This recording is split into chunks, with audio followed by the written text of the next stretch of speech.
If Indiana wins one more game, we're going to have an Indiana versus Oklahoma City finals. But if the Knicks win the series, we'll have the Knicks in the finals. I'd like to bring you back to the year 2002. Game 6, Sacramento Lakers in Sacramento. Yes. If Sacramento wins, we're going to have a Sacramento, New Jersey finals. And David Stern was like, not on my watch.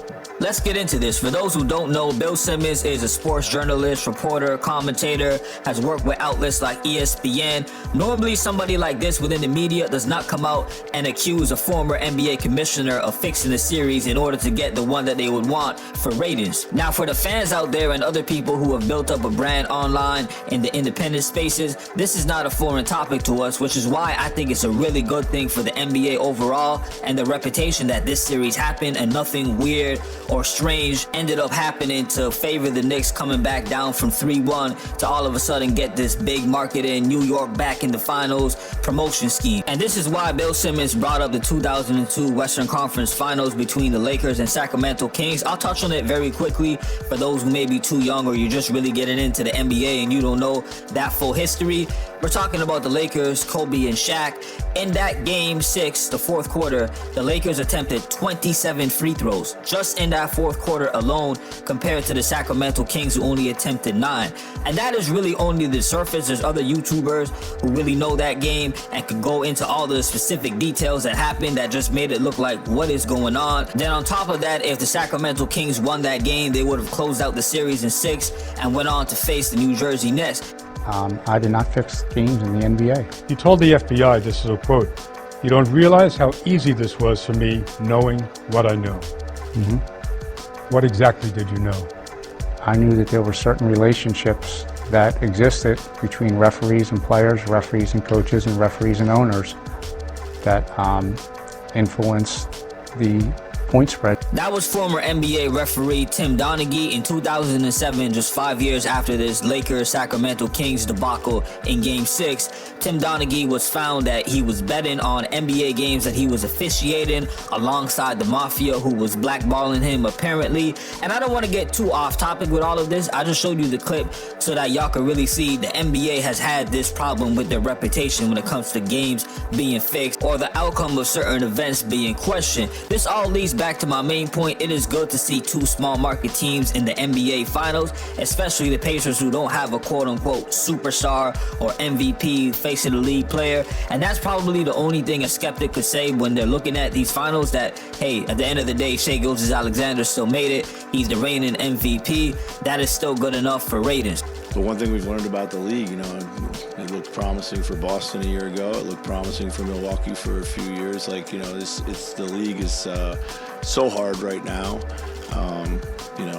Obviously health factors into it.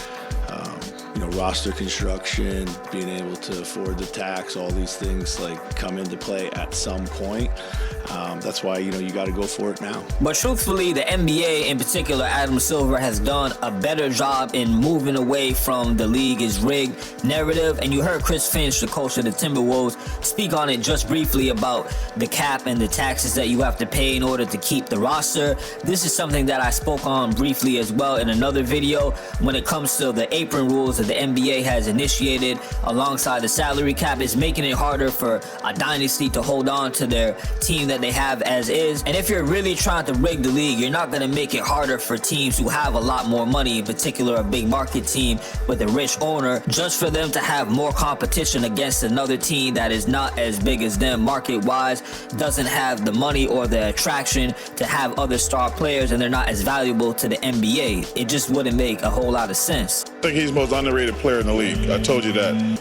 But you know how tough a cover this guy is, Pascal Siakam. He's a very tough cover. I was speaking the other day about our series with Minnesota, and I was saying I lost my matchup to Julius Randle. The only other time I really felt like I lost my matchup in the series was against Pascal Siakam. This gets into my next point. As you hear on Inside the NBA, Draymond Green giving it up, talking about how great Pascal Siakam is. Charles Barkley is chiming in as well, etc.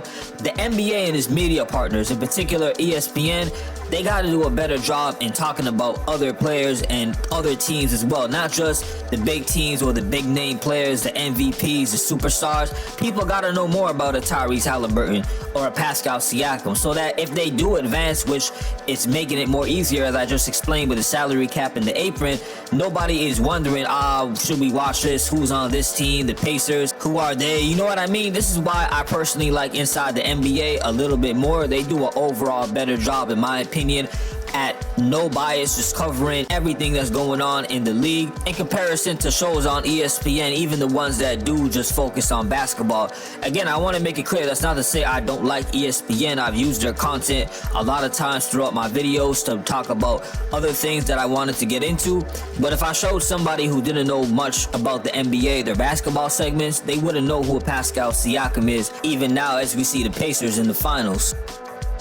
During the ball drop, you know, during the lottery drop, Cleveland got the #1 pick. I just don't think that was what a coincidence. Keep LeBron home. You know what? Patrick Ewing to the Knicks. You know, Derrick Rose to the Bulls. Like, I understand the assignment, guys. I had to make sure that, I had to do my part. I'm going to leave things on that note because when the face of the league, someone who played 20 plus years in the NBA and considered by some as the greatest of all time, not me personally though, is saying that, hey, is it really a coincidence that the Cavaliers got the #1 pick and I was on the board, and then he's talking about other draft years? That says a lot about the reputation. If a player himself, someone as great as LeBron James, is questioning things, then what do you think the fans are thinking as well? Y'all let me know in the comment section about your thoughts in regards to the Oklahoma City Thunder versus the Indiana Pacers, and if this is helping the NBA steer away from this controlled, it's contrived, and everything is already predicted kind of outcome, or do you believe this is just damage control and the NBA, possibly like a lot of other sports leagues, have been compromised a long time ago? Hit me up with all your thoughts and opinions in the comment section, alright? And as always, salute for listening, like, share, and subscribe. Peace.